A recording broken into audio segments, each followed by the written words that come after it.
কালামুল্লাহ শরীফে সূরাতুন নূর 4 নম্বর আয়াতে বলেন ওয়াল্লাযীনা ইয়ারমুনাল মুহসানাতি থুম্মা লাম ইয়াতু বিআরবা'তি শুহাদা ফাজলিদুহুম 80।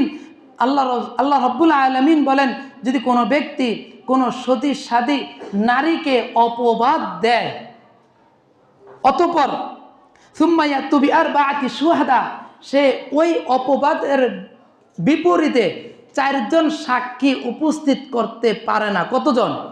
4 জন সাক্ষী উপস্থিত করতে পারে নাই। ফাজলিদুহুম 80, তাকে 80টা বেত্রাঘাত করো। 1 নম্বর শাস্তি।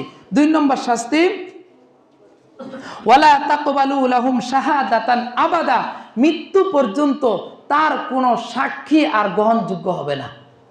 সে যদি একদম নিজের সামনে দেখতেছে কোনো একটা জিনিস হয়েছে, তারপরও কাজী তার সাক্ষ্য গ্রহণ করবে না। তাহলে যে অপবাদ দেয় তার কত বড় শাস্তি আল্লাহ রাব্বুল আলামিন দিচ্ছেন। এমনিভাবে আল্লাহ রাসূল সাল্লাল্লাহু আলাইহি সাল্লাম বলছেন, মান কাযাবা মামলুকাহু ওয়া হুয়া বারিউম মিম্মা ক্বালা জুলিদা ইয়াউমাল কিয়ামা, যদি কোনো মনিব তার চাকরকে একটা অপবাদ দেয়, তুই চুরি করছস, কিন্তু আসলে সে চুরি করে নাই, কিয়ামতের ময়দানে আল্লাহ রাব্বুল আলামিন সেই মনিবকে শাস্তি দিবেন। তো সুতরাং কাউকে অপবাদ দেওয়া, কারোর সম্মান হানি করা, এগুলা করা যাবে না। এটা কি? কবিরা গুনাহ। 6 নম্বর, ছবি